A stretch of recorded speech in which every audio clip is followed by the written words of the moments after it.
আসসালামু আলাইকুম। কেমন আছেন সবাই? আশা করি আল্লাহর রহমতে সকলেই ভালো আছেন। অ্যাকাউন্টিং ফ্যামিলির হিসাব বিজ্ঞান ধারাবাহিক প্রক্রিয়ায় আজকে আমি আপনাদের সামনে আলোচনা করব একাদশ দ্বাদশ শ্রেণী হিসাব বিজ্ঞান দ্বিতীয় পত্রের দ্বিতীয় অধ্যায় নিয়ে। অধ্যায়টির নাম হচ্ছে অংশীদারি ব্যবসার হিসাব। এই অধ্যায় থেকে আজকে একটি সৃজনশীল প্রশ্ন নিয়ে আমি আপনাদের সামনে আলোচনা করব, যেটি এসেছিল যশোর বোর্ড 2024 সালে। যশোর বোর্ড 2024-এর 11 নম্বর সৃজনশীলে সাধারণত আমাদের অংশীদারি ব্যবসায়ী থেকে যে অংশীদারি ব্যবসায়ী থেকে অঙ্কটি আসে, তো সেটি এখন আমি আপনাদেরকে সমাধান করে দেব। সকলেই প্রশ্নটির সাথে রাখেন এবং আমি আপনাদেরকে প্রশ্নটি স্ক্রিনে দিয়ে দেব। দেখেন, এই সৃজনশীল প্রশ্নটি আপনাদেরকে খুব ভালোভাবে বুঝতে হবে, কারণ এর আলোকে আরো অনেক প্রশ্ন আছে আপনাদের বোর্ড কোশ্চেনের মধ্যে। তো সেগুলো আপনারা কি করতে পারবেন, খুব সহজে সমাধান করতে পারবেন। ভিডিওটি শেষ পর্যন্ত দেখার জন্য চেষ্টা করবেন, তাহলে খুব সহজে আপনারা অংশীদারি ব্যবসা থেকে এ রিলেটেড ম্যাথ আসলে সমাধান করতে পারবেন। দেখেন, আমাদেরকে এখানে 11 নম্বর সৃজনশীলে বলছে যশোর বোর্ড 2024-এ সান ও মুন একটি অংশীদারি কারবারের দুইজন অংশীদার। তাদের লাভ লোকসান আবন্টন অনুপাত 7:3। 2023 সালের 1 জানুয়ারি তারিখে তাদের মূলধন ছিল যথাক্রমে 2 লক্ষ টাকা ও 1,80,000 টাকা। চুক্তি মোতাবেক মূলধন ও উত্তোলনের উপর 5% সুদ ধার্য করতে হবে। সান প্রতি মাসে 2,000 টাকা করে বেতন পাবে। সারা বছর ধরে অংশীদারগণ প্রতি মাসের শেষে ব্যবসায়ী হতে যথাক্রমে 1,800 টাকা ও 1,000 টাকা নগদ উত্তোলন করেন। 1 জুলাই তারিখে মুন 20,000 টাকা ঋণ হিসাবে প্রদান করে। সানের বেতন চার্জ করার পর কিন্তু অন্যান্য বিষয়সমূহ বিবেচনা করার পূর্বে ব্যবসায়ের নিট লাভের পরিমাণ ছিল 1,60,000 টাকা। ক নম্বরে আমাদেরকে বলছে অংশীদারদের উত্তোলনের সুদ নির্ণয় করো। খ নম্বরে বলছে লাভ লোকসান আবন্টন হিসাব প্রস্তুত করো। ঘ নম্বরে বলছে অংশীদারদের মূলধন হিসাব প্রস্তুত করো। এই ছিল আমাদের প্রশ্নের ধরন। এখন আমি আপনাদেরকে তিনটি অর্থাৎ ক, খ, গ তিনটি কি করব, সমাধান করে দেব। আজকের এখানে আমাদেরকে ক নম্বরে বলছে অংশীদারদের উত্তোলনের সুদের পরিমাণ নির্ণয় করো। তো দেখেন, আমরা এখানে প্রথমত এখানে লিখে নিব অংশীদারদের উত্তোলনের সুদের পরিমাণ নির্ণয়, বিবরণ টাকা টাকা, এভাবে আমরা অবশ্যই ঘরটি করে নিব। এখন আসেন, আমাদেরকে এখানে যেহেতু বলছে অংশীদারদের, এখানে আমাদের দুইজন অংশীদার আছে, একজন হচ্ছে সান আর একজন হচ্ছে মুন। তো আমরা প্রথমত সানের উত্তোলনের সুদের পরিমাণ বের করব। তো এখানে লিখে নিব সান। সান লেখার পরে আমাদেরকে দেখতে হবে সান কত টাকা উত্তোলন করে। দেখেন, এখানে তারা বলছে যে অংশীদারগণ, দেখেন এখানে কি বলছে, অংশীদারগণ ব্যবসায়ী প্রতিষ্ঠান থেকে যথাক্রমে 1,800 টাকা ও 1,000 টাকা করে নগদ উত্তোলন করে। তাহলে আমরা এখানে দেখতে পাই যে প্রথমে যে 800 টাকা 1,800 টাকা দেওয়া আছে, এটি হচ্ছে সানের টাকা, অর্থাৎ সান উত্তোলন করে প্রত্যেক মাসের শেষে। তাহলে এখানে আমরা উত্তোলন উপরে কত পার্সেন্ট সুদ ধার্য করবো, তার এই প্রশ্নে বলছে যে চুক্তি মোতাবেক মূলধন ও উত্তোলন উপরে 5% সুদ ধার্য। তো আমরা এখানে 5% করব। এটি করার পরে দেখেন 5% যখন আপনি করে ফেলবেন, তখন আপনাকে এখানে দেখতে হবে যে অংশীদাররা কখন উত্তোলন করে। তারা এখানে বলছে যে সারা বছর ধরে প্রতি মাসের শেষে, যদি কোনো অংশীদার ব্যবসা প্রতিষ্ঠান থেকে প্রতি মাসের শেষে টাকা উত্তোলন করে, তাহলে এখানে আমরা 5.5 মাসের সুদ ধার্য করব। কত মাসের? অর্থাৎ 5.5 দ্বারা আমরা গুণ করব। যে টাকাটা সে মাসে উত্তোলন করবে তা দ্বারা আমরা পার্সেন্টেজ করব, এরপরে যে টাকা আসবে তার সাথে আমরা 5.5 মাসের সুদ ধার্য করব। তাহলে আমরা এখানে দেখেন কত আসে, যদি প্রতি মাসের শেষে উত্তোলন করে, তাহলে আমাদের এখানে 1,800 গুণ করব 5%, এখানে আসবে 90 টাকা। 90-কে আমরা গুণ করব 5.5 ধারা, তাহলে আমাদের এখানে আসবে 495 টাকা। এটি আমরা এখানে বসাবো। এরপরে আমাদের যেটি আছে সেটি হচ্ছে মুন। তো মুন দেখেন, যেহেতু 1,000 টাকা 1,800 টাকা আর 1,000 টাকা উত্তোলন নগদ দেওয়া আছে, তার মানে এখানে মুনের হচ্ছে 1,000 টাকা, তার উপর আপনি 5% করবেন। এরপরে আপনি যেহেতু সে দুজনে যেহেতু প্রতি মাসে শেষ উত্তোলন করে, তাহলে 5.5 দ্বারা আপনি গুণ করে ফেলবেন। তাহলে আপনাদের এখানে কত আসে দেখেন, তাহলে এখানে 1,000 টাকার উপরে আমরা কি করব, 5% করব, তাহলে হবে আমাদের 50 টাকা। 50 টাকার উপরে আমরা কি করব, 5.5 দ্বারা গুণ করব, তাহলে হবে আমাদের এখানে 275 টাকা। এটিকে আমরা এখানে কি করব, যোগ করে ফেলবো। তাহলে 495 টাকার সাথে আমরা কি করব, যোগ করব, আমাদের এখানে আসবে 770 টাকা। এটি হচ্ছে অংশীদারদের উত্তোলনের সুদের পরিমাণ। তো আশা করি আপনারা ক নাম্বারটি বুঝতে পারছেন। এখন আমি আপনাদেরকে খ নাম্বারটি বুঝিয়ে দেব। এখানে খ নাম্বারে বলছে লাভ লোকসান আবন্টন হিসাব প্রস্তুত করো, অর্থাৎ অংশীদারদের লাভ লোকসান আবন্টন হিসাব আমাদেরকে করতে বলছে। তো সেটির জন্য আগে আমাদেরকে ঘরটি করে নিতে হবে। আমরা এখানে লিখে নিব দুইজন অংশীদার ছিল, একজন হচ্ছে আমাদের সান আর একজন হচ্ছে আমাদের মুন। তো সান ও মুনের লাভ লোকসান আবন্টন হিসাব, এইভাবে কথাটা আপনারা অবশ্যই লিখে নেবেন। এরপরে লিখবেন আপনারা এখানে 2023 সালের 31শে ডিসেম্বর তারিখের সমাপ্ত বছরের জন্য। ভালো করে মনে রাখেন, আমরা অংশীদারি ব্যবসার লাভ লোকসান আবন্টন হিসাব 1 বছরের জন্য করে থাকি, সেজন্য সমাপ্ত বছরের জন্য কথাটা লিখতে হবে। এখন আসেন, এখানে আমাদের দুইটি পক্ষ থাকবে, একটি হচ্ছে ডেবিট পক্ষ আর একটি হচ্ছে ক্রেডিট পক্ষ। ডেবিট দিয়ে গড় করব বিবরণ টাকা, ক্রেডিট দিয়ে গড় করব বিবরণ টাকা, এভাবে আমরা ঘরটি করে নেব। এরপর আমাদেরকে জানতে হবে যে ডেবিট দিকে কোনগুলো আসে। অংশীদারি ব্যবসায় যত প্রকার ব্যয় থাকবে সকল ব্যয় ডেবিট দিকে আসবে, আর অংশীদারি ব্যবসায় যত প্রকার আয় থাকবে সকল আয় লাভ লোকসান আবন্টন হিসেবে ক্রেডিট পাশে চলে যাবে। এতটুকু আমাদেরকে অবশ্যই ভালো করে মনে রাখতে হবে। এখন আমরা লাভ লোকসান আবন্টন হিসাবে যে অঙ্কটি করতে যাব, এখানে কোন পাশ থেকে শুরু করব? আমরা অবশ্যই ক্রেডিট পাশ থেকে শুরু করব। কারণ কেন? কারণ লাভ লোকসান আবন্টন হিসাবে যখনই আমরা করতে যাব, তখন তারা আমাদেরকে প্রশ্নের ভিতরে একটি নিট মুনাফা দিয়ে দেবে। ওই নিট মুনাফা বা নিট লাভটা ধরেই আপনাকে লাভ লোকসান আবন্টন হিসাবটা করতে হবে। তো নিট লাভ বা নিট মুনাফা সবসময় ক্রেডিট পাশে যাবে। আমাদের এই অঙ্ক সেম দেওয়া আছে, দেখেন তারা বলছে যে এখানে তারা একটি কথা বলে দিছে আমাদেরকে, বলছে যে অন্যান্য বিষয়সমূহ বিবেচনা করার পূর্বে ব্যবসার নিট লাভের পরিমাণ ছিল 1,60,000 টাকা। এই 1,60,000 টাকা আমাদেরকে এখানে নিয়ে অঙ্কটি করতে হবে। তো আমরা এখানে ক্রেডিট পাশে লিখে ফেলবো লাভ লোকসান হিসাব। লাভ লোকসান হিসাব, এই কথাটা আমরা এখানে লিখে নিব। লেখার পরে আমাদেরকে এখানে যে কাজটি করতে হবে, লিখতে হবে নিট মুনাফা বা নিট লাভ। এটি আমাদের দেওয়া থাকে এখানে প্রশ্নে। তো আজকের অঙ্কে দেওয়া আছে 1,60,000 টাকা, এটি আমরা এখানে বসাবো। এরপরে আমাদেরকে যে কাজটি করতে হবে, লিখতে হবে অংশীদারদের মূলধন হিসাব। অংশীদারদের মূলধন হিসাব, এই কথাটা আপনারা এখানে একটি হেডিং করে নেবেন। এই সেম কথাটা আপনারা ডেবিট দিকে লিখে নেবেন। অংশীদারদের মূলধন হিসাব।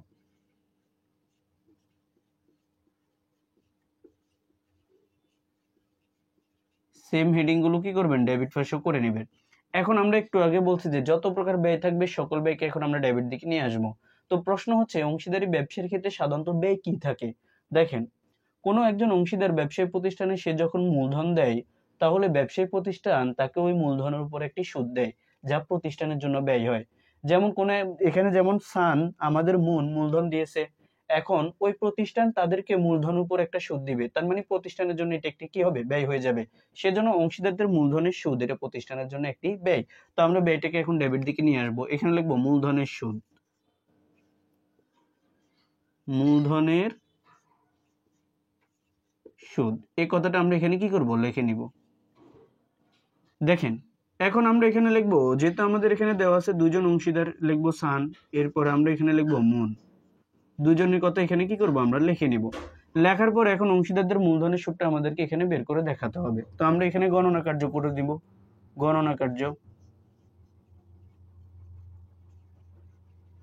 গণনা কার্যটা আমাদেরকে অবশ্যই পরীক্ষার খাতায় দেখাতে হবে। তো আমরা এখানে লিখে নিব মূলধনের সুদ, এই কথাটা আমরা এখানে লিখে নিব। লেখার পর আমরা বের করবো এখানে সানের মূলধনের সুদ।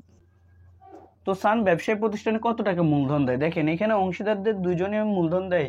আমাদের এখানে বলছে যে 2 লক্ষ টাকা ও 1,80,000 টাকা তারা দুজনে মূলধন দেয়। তো আমাদের এখানে সান হচ্ছে 2 লক্ষ টাকা, এটির উপরে এখন আমরা 5% করব, কারণ তারা দুজনেই বলছে যে চুক্তি মোতাবেক মূলধন ও উত্তোলনের উপর 5% সুদ ধার্য করতে হবে, তাহলে 5% সুদ আমরা এখানে অবশ্যই করে নিব। তো আমাদের এখানে দেখবেন কত আসে, আমাদের এখানে আসবে 10,000 টাকা। এই 10,000 টাকা হচ্ছে আমাদের সানের। এরপর আমরা বের করব মুন। এখন এখানে কিন্তু 1 বছরের সুদ ধরতে হবে, কারণ আমরা অঙ্কটি করি 1 বছরের জন্য। আর এখানে যেহেতু তারা জানুয়ারিতে দিয়েছে মূলধনটা, তাহলে এখানে আমরা 1 বছর সুদ গণনা করব। এরপরে দেখেন আমাদের দেওয়া আছে কত, 1,80,000 টাকা। এটি দিয়েছিল, মূলধন দিয়েছিল আমাদের মুন। তো আমরা এখানে তার 1,80,000 টাকার উপর 5% করব। এই 9,000 টাকা হবে আমাদের জন্য কি, তার মূলধনের সুদ। তাহলে আমরা সানের ঘরে 10,000 টাকা বসাবো, এরপরে মুনের ঘরে আমরা 9,000 টাকা বসিয়ে দিব। তাহলে আমাদের এখানে আসবে 19,000 টাকা। এটি হচ্ছে তাদের মূলধনের সুদের পরিমাণ। এখন আসেন, কোন একজন অংশীদার ব্যবসায়ী প্রতিষ্ঠান যখন সার্বক্ষণিক দায়িত্ব পালন করবে, তাকে ব্যবসায়ী প্রতিষ্ঠান থেকে একটা বেতন দিতে হয়। এই বেতন কিন্তু প্রতিষ্ঠানের জন্য ব্যয়। আজকের অঙ্কে দেখেন আমাদের কি বলছে, আজকের অঙ্কে বলছে সান প্রতি মাসে 2000 টাকা করে বেতন পাবে। দেখেন সানে বেতন পাবে। এখন এই বেতন সম্পর্কে কিন্তু আরেকটি কথা বলা আছে প্রশ্নে। দেখেন বলছে কি, তারা বলছে যে জুলাইয়ের 1 তারিখে মুন 20,000 টাকা ঋণ হিসাবে প্রদান করে। এরপরে বলছে সানের বেতন চার্জ করার পর কিন্তু অন্যান্য বিষয় সমূহ বিবেচনা করার পূর্বে ব্যবসার নিট লাভের পরিমাণ ছিল 1,60,000 টাকা। খুবই গুরুত্বপূর্ণ একটি বিষয়। যদি কোনো অংশীদারের বেতন ডেবিট করার পর বা বেতন চার্জ করার পর এই কথাটি উল্লেখ থাকে, তাহলে ওই বেতন কিন্তু আর লাভ লোকসান আবন্টন হিসেবে আসবে না। ঠিক আজকের অঙ্কে সান এখানে বেতন পাবে ঠিকই, যেহেতু এখানে বেতনটা সার্চ করে বলছে, অর্থাৎ সার্চ করার পর কথাটা বলা আছে, তার মানে এই বেতন কিন্তু আমরা এখানে লাভ লোকসান আবন্টন হিসেবে আনবো না। আশা করি আপনারা বিষয়টি বুঝতে পারছেন। এরপরে দেখেন, বেতনের পরে যদি কোনো অংশীদার ব্যবসায়ী প্রতিষ্ঠানে ঋণ দেয়, তাহলে তাকে ঋণের উপর একটা সুদ দিতে হয়, যা প্রতিষ্ঠানের জন্য ব্যয়। ঠিক আজকের অঙ্কে আমাদেরকে এখানে বলছে যে 1 জুলাই তারিখে মুন 20,000 টাকা ঋণ দেয়, তাহলে মুন যেহেতু 20,000 টাকা ঋণ দেয়, এটার উপরে তাকে সুদ দিতে হবে, যা প্রতিষ্ঠানের জন্য ব্যয়। তো আমরা এখানে লিখে নিব মুনের ঋণ হিসাব। মুনের ঋণ হিসাব, এখানে কিন্তু আপনি মুনের মূলধন হিসাব কথাটা লিখতে পারবেন না, কারণ ঋণ প্রতিষ্ঠানের জন্য একটি দায়, এটা কখনো মূলধন হয় না, সেজন্য আমরা এখানে মূলধন হিসাব কথাটা লিখতে পারবো না। তো আমরা এখানে লিখে নিব মূলধন ঋণের সুদ। ঋণের সুদ, তো ঋণের সুদ কত টাকা এখানে আমাদেরকে অবশ্যই গণনা কার্যের মাধ্যমে দেখাতে হবে। মুনের ঋণের সুদ এটি আমরা বের করব। তো এটি বের করার জন্য আমাদেরকে দেখতে হবে যে মুন কত টাকা ব্যবসায়ী প্রতিষ্ঠানে ঋণ দেয়। সে এখানে 20,000 টাকা ঋণ দেয়, তাহলে আমরা এখানে 20,000 টাকা লিখে নিব। এরপরে দেখেন, এখন প্রশ্ন হচ্ছে যে স্যার আমরা এখানে ঋণের উপর কত % সুদ দিব। আমরা কি এখানে ঋণের উপরে, যেহেতু এখানে ঋণের উপরে সুদ সম্পর্কে কিছু বলা নেই, তাহলে কত % আমরা ধরবো। ভালো করে মনে রাখেন, একটি নোট এটি লিখে রাখেন আপনারা, কারণ এমসিকিউতে এই নোটটা একদম হুবহু আসতে পারে, এন্ড আপনাদের অঙ্কের ক্ষেত্রে প্রতিটা অঙ্কের ক্ষেত্রে এটি কাজে লাগতে পারে। সেটি হচ্ছে, কোনো অংশীদার ব্যবসায়ী প্রতিষ্ঠানে যখন ঋণ দিবে, ঋণের উপর যদি সুদ সম্পর্কে কিছু বলা না থাকে, তাহলে 6% হারে 6 মাসের সুদ ধার্য করতে হবে, যদি ঋণের সুদ সম্পর্কে কিছু বলা না থাকে। এখন আসেন, যদি আমরা তো এখন একটু আগে বলছি যে 6% হারে 6 মাসের সুদ, তাহলে আমাদেরকে এখানে 6% সুদ ধার্য করতে হবে। এখন প্রশ্ন যদি ঋণের সাথে তারিখটা উল্লেখ থাকে, তাহলে তারিখ অনুযায়ী ধরতে হবে, আর যদি তারিখ না বলে, তাহলে আমাদেরকে 6% সুদ ধার্য করতে হবে। ঠিক যেহেতু এখানে জুলাই সে ঋণটি দেয়, তাহলে জুলাই থেকে ডিসেম্বর পর্যন্ত 6 মাসের সুদ পাবে, সেজন্য আমরা এখানে 6% করব। 6% করার পরে আমরা এখানে 6 দিয়ে গুণ 12 দ্বারা ভাগ করব, কারণ সে জুলাইতে ঋণটা দেয়। তাহলে আমাদের এখানে কত আসে দেখেন, 20,000 টাকার উপর আমরা 6% করব। এরপর আমরা এখানে আসবে 1200 টাকা, 1200-কে 6 দিয়ে গুণ 12 দ্বারা ভাগ, তাহলে আমাদের এখানে আসবে 600 টাকা। এটি হচ্ছে তার ঋণের সুদের পরিমাণ। এই টাকাটাকে আমরা সরাসরি এখানে বসিয়ে দেব। দেখেন আমাদের আর কোনো ব্যয় আছে কিনা দেখতে হবে। যদি কোনো অংশীদার ব্যবসায়ী প্রতিষ্ঠান থেকে কমিশন পায়, তাহলে এটি ব্যয়, এটিও এখানে নিয়ে আসতে হবে। কিন্তু এটি যেহেতু আমাদের এখানে নেই, তাহলে আমাদের আর কোনো ব্যয় এখানে নেই। আমাদেরকে এখন চলে যেতে হবে কোন দিকে, ক্রেডিট পাশে। তো আমরা এখানে লিখে নিব উত্তোলনের সুদ। উত্তোলনের সুদ, এই কথাটা আমরা এখানে লিখে নিব। এটি লেখার পর আমরা এখানে লিখে নিব সান, দুজন অংশীদার, আরেকজন হচ্ছে আমাদের মুন। দেখেন আমরা কিন্তু ক নাম্বারে দেখিয়েছি উত্তোলনের সুদের পরিমাণ 495 টাকা ছিল আমাদের সান, আর 275 টাকা ছিল আমাদের মুনেরটা। এরপরে দেখেন আমরা দুইটিকে যোগ করলে আমাদের এখানে 770 টাকা, এটি ছিল উত্তোলনের সুদের পরিমাণ। যদি কোনো অংশীদার ব্যবসায়ী প্রতিষ্ঠান থেকে পণ্য উত্তোলন করে, তাহলে সেটিকে আমাদেরকে লাভ লোকসান আবন্টন হিসাবে ক্রেডিট পাশে দেখাতে হয়। যেহেতু এই অঙ্কে কেউ পণ্য উত্তোলন করে নাই, তার মানে আমাদের আর কোনো কিছু এখানে আসবে না। তো আমাদেরকে এখন বের করতে হবে মুনাফার অংশ, অর্থাৎ অংশীদাররা যে মুনাফাটা পাবে, তাদের মুনাফাটা কিভাবে বন্টন করতে হবে, সেই অংশটুকু আমাদেরকে এখানে নিয়ে আসতে হবে। তো দেখেন আমাদেরকে আগে দেখতে হবে যে কোন পাশের টাকাটা বেশি। আমাদের অবশ্যই ক্রেডিট পাশের টাকাটা বেশি। তো আমরা 1,60,000 টাকার সাথে যোগ করব 770 টাকা, তাহলে আমাদের এখানে হবে 1,60,770 টাকা। এই টাকাটাকে আমরা এখানে ক্লোজ করব, এটিকে আমরা নিয়ে আসবো ডেবিট পাশে। 1,60,770 টাকা, এই টাকাটা হচ্ছে আমাদের জন্য আয়। এই আয়গুলো থেকে এখন আমরা ব্যয়গুলো বিয়োগ করে ফেলবো।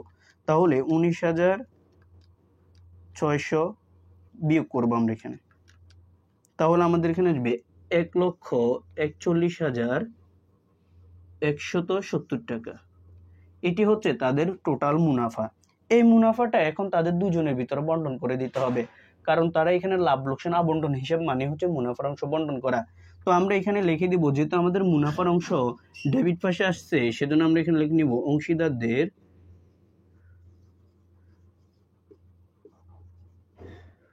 অংশীদারদের মূলধন হিসাব। অংশীদারদের মূলধন হিসাব এই কথাটা আমরা এখানে লিখে নিব। এটি লেখার পর আমরা এখানে লিখব মুনাফার অংশ। মুনাফার অংশ এটি লিখে নেবেন। লেখার পর এখানে সানের মুনাফার অংশ কত সেটি দেখাতে হবে আপনাকে। এরপরে মুনের মুনাফার অংশ কত সেটি আপনাকে এখানে দেখাতে হবে। তো আমরা এখানে মুনাফার অংশটুকু কিভাবে বন্টন করব? তারা প্রশ্নে বলছে, দেখেন যে তাদের লাভ লোকসান আবন্টনের অনুপাত হচ্ছে 7:3। এই 7:3 দ্বারা এখন তাদের টোটাল মুনাফা দুজনের ভিতরে বন্টন করে দিতে হবে। গণনা কাজের মাধ্যমে এটি আমাদেরকে দেখতে হবে। তো দেখেন সান, সেজন্য আমরা এখানে লিখে সান লিখে নিব। দেখেন এখানে ছিল 1,41,170 টাকা। এটি আমরা এখানে কি করব? লিখে নিব। এরপর আমাদের সানের মুনাফার অংশ কত এটি আমাদেরকে বুঝতে হবে ভালোভাবে। দেখেন তাদের মুনাফা বন্টনের অনুপাত হচ্ছে 7:3। তাহলে এখানে প্রথমে যে 7 আছে এটি হচ্ছে সানের, তাহলে আমরা সানের টাকাটা উপরে এখানে লিখে ফেলবো, অর্থাৎ তার 7 হচ্ছে তার মুনাফার অংশ। এখন প্রশ্ন হচ্ছে কত দ্বারা ভাগ করবেন? তাদের দুইজনের অনুপাতকে যোগ করে ফেললে এখানে আসবে 10। এই 10 দ্বারা আপনি ভাগ করবেন, তাহলে মুনাফার অংশ দ্বারা গুণ করব। দুইজনের মুনাফার অনুপাতকে আমরা যোগ করে ফেললে যে অংশটুকু পাবো তা দ্বারা আমরা এখানে ভাগ করব। এটি হচ্ছে তাদের মুনাফা বন্টনের সিস্টেম। তো আমরা এখানে কি করব? 7কে গুণ করব আর 10 দ্বারা ভাগ করব। তাহলে আমাদের এখানে আসবে 98,819 টাকা। এটি হচ্ছে তার মুনাফার অংশ। এরপরে মুনের মুনাফার অংশ বের করব। 1,41,170 গুণ করব। মুন হচ্ছে 3 অংশ পাই, সেজন্য 3 দ্বারা আমরা এখানে কি করব? গুণ করব। আর এখানে অনুপাতের যোগফল দ্বারা ভাগ করব, তাহলে 10 দ্বারা আমরা এখানে ভাগ করব। তাহলে আমরা এখানে 1,41,170 টাকা গুণ করব 3 দ্বারা ভাগ করব 10 দ্বারা, তাহলে আমাদের এখানে আসবে 42,351 টাকা। এটি হচ্ছে তাদের মুনাফার অংশ। তো আমরা এখানে কি করব? এটি এখানে লিখে নিব 1,98,819 টাকা আর এখানে 42,351 টাকা। এই ছিল তাদের মুনাফার অংশ বন্টনের পরিমাণ। তো আশা করি আপনারা পুরো সৃজনশীল প্রশ্নটি বুঝতে পারছেন, খ নাম্বারটি, কারণ এটি সবচেয়ে গুরুত্বপূর্ণ। এটি বুঝলে আপনারা সাধারণত গ নাম্বারটি বুঝতে পারবেন। এখন আসেন, এখানে আমাদের লাভ লোকসান আবন্টন হিসেবে ডেবিট পাশের যে জিনিসগুলো থাকবে সেগুলো আমরা মূলধন হিসেব করার সময় ক্রেডিট পাশে নিয়ে যাব, আবার ক্রেডিট পাশের আইটেমগুলোকে নিয়ে আসবো আমরা ডেবিট পাশে। তাহলে আপনাদের জন্য কি হবে? মূলধন হিসাবটি করা সহজ হয়ে যাবে, কারণ এখান থেকে আমরা মূলধন হিসাব প্রস্তুত করব। তো এখন আমি আপনাদেরকে গ নাম্বারটি বুঝিয়ে দেবো। গ নাম্বার বলছে অংশীদারদের মূলধন হিসাব প্রস্তুত করো। তো আমরা এখানে অবশ্যই তার জন্য ঘরটি করে নিব। এখানে আমরা লিখে নিব অংশীদারদের মূলধন হিসাব। এটি দুইটি পক্ষ থাকবে, একটি হচ্ছে ডেবিট পক্ষ আর একটি হচ্ছে ক্রেডিট পক্ষ। ডেবিট দিকে যে ঘরগুলো করবেন সেম ঘর আপনার ক্রেডিট পাশে হয়ে যাবে। তো আমাদের এখানে হবে তারিখ বিবরণ, সানের টাকা এবং মুনের টাকা। এরপরে তারিখ বিবরণ, সানের টাকা এবং মুনের টাকা। এভাবে আমরা অবশ্যই ঘরটি করে নিব। যতজন অংশীদার থাকবে ততজন অংশীদারের জন্য টাকার ঘরটা করে নেবেন। এরপরে দেখেন আপনাদেরকে এখানে যে বিষয়টি বুঝতে হবে যে আপনি কোন পাশ থেকে অঙ্কটি শুরু করবেন আর কি জিনিস নিয়ে আপনি এখানে প্রথমত অঙ্কটি শুরু করবেন। যেহেতু আমাদেরকে এখানে মূলধন হিসেব করতে বলছে, তাহলে অংশীদারদের মূলধন নিয়ে আপনাকে অঙ্কটি শুরু করতে হবে। তো আমাদের দুজন অংশীদার আছে, একজন হচ্ছে সান, একজন হচ্ছে মুন। তারা 2023 সালের 1 জুলাই তারিখে কি করে? মূলধন নিয়েছিল ব্যবসায়ী প্রতিষ্ঠানে। তাহলে আমরা এখানে লিখে নিব 2023 জানুয়ারির 1 তারিখ। এরপর আমরা এখানে লিখে নিব ব্যালেন্স B/D, ব্যালেন্স B/D। এটি আমরা এখানে লিখে নিব, কারণ অংশীদাররা ব্যবসায়ী প্রতিষ্ঠানের বছরের শুরুতে যে জিনিসটি দেয় তাই হচ্ছে তাদের জন্য মূলধন। আর মূলধনকে আমরা সাধারণত ব্যালেন্স B/D হিসেবে এখানে লিখে নিব। আমাদের হচ্ছে 2 লক্ষ টাকা দেয় কে? 2 লক্ষ টাকা দেয় সান এবং মুন দেয় 1,80,000 টাকা। তো আমরা এখানে লিখে নিব ব্যালেন্স B/D হিসাবে 2 লক্ষ টাকা আর 1,80,000 টাকা হচ্ছে আমাদের মুন দেয়। এভাবে আমরা প্রথমত তাদের মূলধনটা লিখে নেব। যদি অতিরিক্ত মূলধন দেয় তাহলে অবশ্যই এখানে অতিরিক্ত মূলধনটা আপনাদেরকে আনতে হবে, কারণ মূলধন হিসেবে অংশীদারদের মূলধন অবশ্যই চলে আসবে। এই কথাটা লেখার পর আপনাদেরকে যে বিষয়টি বুঝতে হবে, মূলধন যদি আমাদের ডেবিট পাশে ক্রেডিট পাশে যায় তাহলে অংশীদাররা যে উত্তোলন করে উত্তোলন চলে আসবে কোথায়, আমাদের ডেবিট পাশে। তো আমরা এখানে লিখে নেব 2023 ডিসেম্বর 31। এখানে কিন্তু আবার জানুয়ারির 1 তারিখ লেখা যাবে না, উত্তোলনের তারিখটা হবে সব সময় বছরের শেষের। তাহলে আমরা এখানে লিখে নিব উত্তোলন হিসাব, উত্তোলন হিসাব।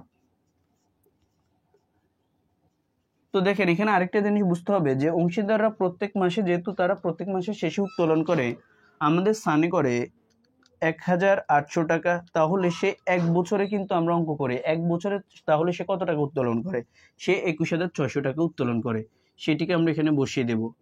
এরপরে আমাদের মনে করে প্রত্যেক মাসে 1000 টাকা করে, 12 মাসে করে 12,000 টাকা, এটি দ্বারা আমরা কি করব, এখানে গুণ করে বসিয়ে দেব 1000 কে। তাহলে দেখেন আমরা উত্তোলন এবং মূলধন দুইটি কিন্তু এখানে নিয়ে আসছি। এরপরে আমাদেরকে জানতে হবে যে আমরা ঘ নাম্বারটি করছি, সেই ঘ নাম্বারের ভিতরে আমাদের লাভ লোকসান আবন্টন হিসেবে আইটেমগুলো চলে আসবে। ডেবিট দিকের গুলো চলে যাবে ক্রেডিট পাশে, আর ক্রেডিট দিকের গুলো চলে আসবে ডেবিট পাশে।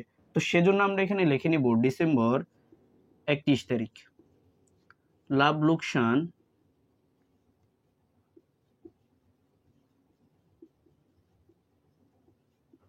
আবন্টন হিসাব। এই কথাটা আমরা এখানে কি করব, লিখে নিব, হেডিংটি করে নেবেন। সেম কথাটা আপনি ডিসেম্বর 31 তারিখটা এখানে দেওয়াই আছে, তো আমরা এখানে লিখে নিব লাভ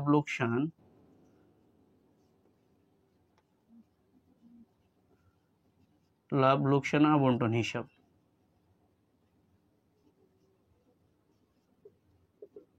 এই হেডিংটা আপনি এখানে করে নেবেন। তো দেখেন আমরা লাভ লোকসান আবন্টন হিসাবে ডেবিট দিকে কি লিখছি, প্রথমত লিখছি আমরা এখানে মূলধনের সুদ, তো আমরা এখানে লিখে নিব মূলধনের সুদ, মূলধনের সুদ। তো মূলধনের সুদের পরিমাণ আমাদের সানের ছিল কত, 10,000 টাকা ছিল আমাদের সানের, এবং 9,000 টাকা ছিল আমাদের মুনের। তো আমরা এখানে উত্তোলনে মূলধনের সুদটা বসিয়ে দেব। এরপরে দেখেন আমি আপনাদেরকে বলছি লাভ লোকসান আবন্টন হিসেবে ডেবিট দিকে যে জিনিসগুলো আছে সেগুলো আমাদের এখানে চলে আসবে ক্রেডিট পাশে। তবে একটি নোট আপনারা অবশ্যই খাতার মধ্যে লিখে রাখেন, লাভ লোকসান আবন্টন হিসেবে নিট মুনাফা এবং ঋণের সুদ বাদে যা কিছুই আছে সবকিছু মূলধন হিসেবে চলে আসবে।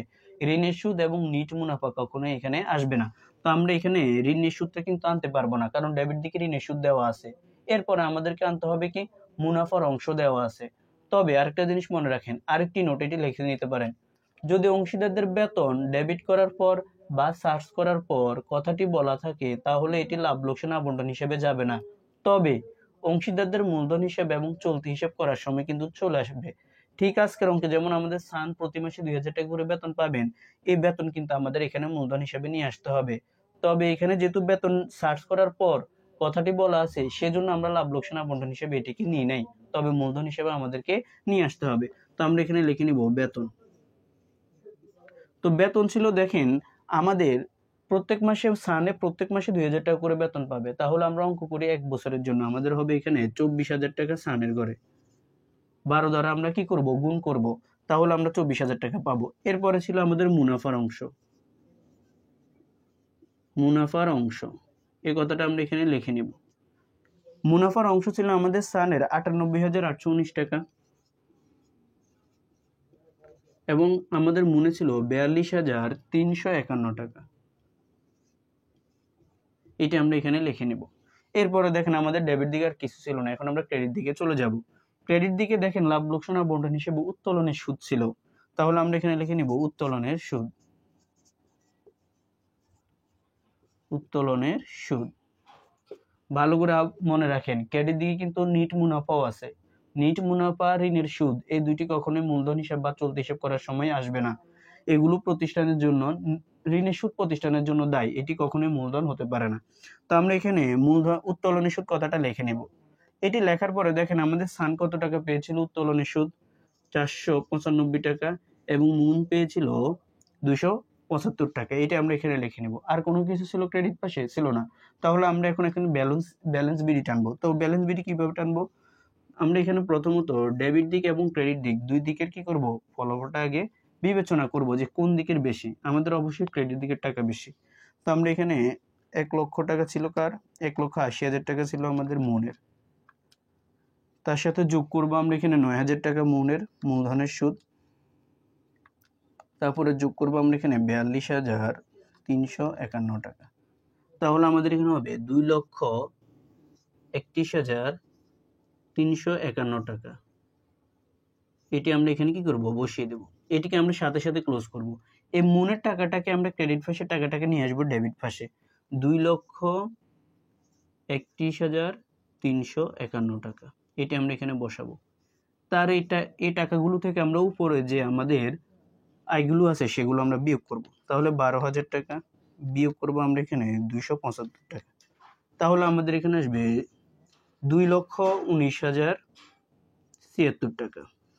এটি হচ্ছে তার ব্যালেন্স সিডি। এটি কি, এটি হচ্ছে মুনের ব্যালেন্স সিডি। তো আমরা এখানে লিখে নিব ডিসেম্বর 31 তারিখ ব্যালেন্স C/D, এটি আমরা এখানে লিখে নিব। এরপর আমাদেরকে বের করতে হবে সানের ব্যালেন্স সিডি। তো তার ক্রেডিট পাশে টাকাগুলো যোগ করব। তো 2 লক্ষ টাকা আমরা এখানে যোগ করব 10,000 টাকা, যোগ করব আমরা এখানে 24,000 টাকা, তারপরে যোগ করব 98,819 টাকা। তাহলে আমাদের এখানে আসবে 3,32,819 টাকা। দেখেন 819 টাকা। এটি আমরা এখানে ক্লোজ করে ফেলবো। এই টাকাটাকে আমরা নিয়ে আসবো ডেবিট পাশে, 3,32,819 টাকা। এই টাকাগুলো থেকে আমরা উপরে যে আয়গুলো আছে সেগুলো বিয়োগ করব। তাহলে আমরা এখানে বিয়োগ করব। দেখেন আমাদের এখানে হবে অর্থাৎ 21,600 টাকা হবে। এই 21,600 টাকা থেকে 495 টাকা, এই দুইটি টাকা আমরা এখান থেকে কি করব, বিয়োগ করে ফেলবো। তাহলে 21,600 টাকা বিয়োগ করব 495 টাকা। তাহলে আমাদের এখানে আসবে 3,10,724 টাকা, 3,10,724 টাকা। এটি হচ্ছে আমাদের জন্য ব্যালেন্স সিডি সানের। এখন যে মাসের শেষে আমাদের জন্য ব্যালেন্স সিডি বের হবে তার পরবর্তী মাসে বা তার পরবর্তী বছরের 1 তারিখে এটি আমাদের জন্য হয়ে যাবে কি, ব্যালেন্স বিডি। তাহলে ডিসেম্বর 2023 সালে ডিসেম্বরে যেহেতু আমাদের জন্য ব্যালেন্স সিডি বের হয়েছে, তার পরবর্তী বছর হয়ে যাবে আমাদের জন্য ব্যালেন্স বিডি। তো আমরা এখানে এটিকে ক্রেডিট পাশে লিখে ফেলবো। আমরা লিখবো জানুয়ারির 1 তারিখ 2024, জানুয়ারির 1 তারিখ লিখবো এখানে ব্যালেন্স B/D, ব্যালেন্স B/D, এটা আমরা এখানে লিখে নিব। তাহলে আমাদের হবে 3,10,724 টাকা ডেবিট, ক্রেডিট পাশে আবার 2,19,076 টাকা। এটি আমরা এখানে কি করব, মনের ঘরে বসিয়ে দেব। তো এইভাবে সাধারণত আমাদেরকে কি করতে হবে, যে অংশীদারদের মূলধন হিসাব প্রস্তুত করতে হবে। তো আশা করি আপনারা গ নাম্বারটি বুঝতে পারছেন, পুরো সৃজনশীল প্রশ্ন বুঝছেন। যদি বুঝতে সমস্যা থাকে তাহলে অবশ্যই আমাদেরকে কমেন্ট করে জানাতে পারেন। আর আমরা ইনশাআল্লাহ আপনাদেরকে আরো কঠিন প্রশ্নগুলো সমাধান করে দেওয়ার জন্য চেষ্টা করব। সকলে আমাদের চ্যানেলটিকে সাবস্ক্রাইব করে আপনার বন্ধুদের মাঝে শেয়ার করে দেবেন। আর ভিডিওগুলো ভালো লাগলে অবশ্যই লাইক কমেন্ট করে যাবেন। তো আমরা কিছুদিনের ভিতরে ইনশাআল্লাহ আমাদের ফেসবুক পেজ অ্যাকাউন্টিং ফ্যামিলি, সেখানে লাইভ ক্লাস শুরু করব এবং ইউটিউবে আমাদের ইনশাআল্লাহ লাইভ ক্লাস থাকবে। তো যারা আমাদের লাইভ ক্লাসগুলোতে জয়েন্ট হতে চান তারা অবশ্যই কমেন্ট করে আমাদেরকে জানাতে পারেন। সকলেই ভালো থাকবেন, সুস্থ থাকবেন। আসসালামু আলাইকুম।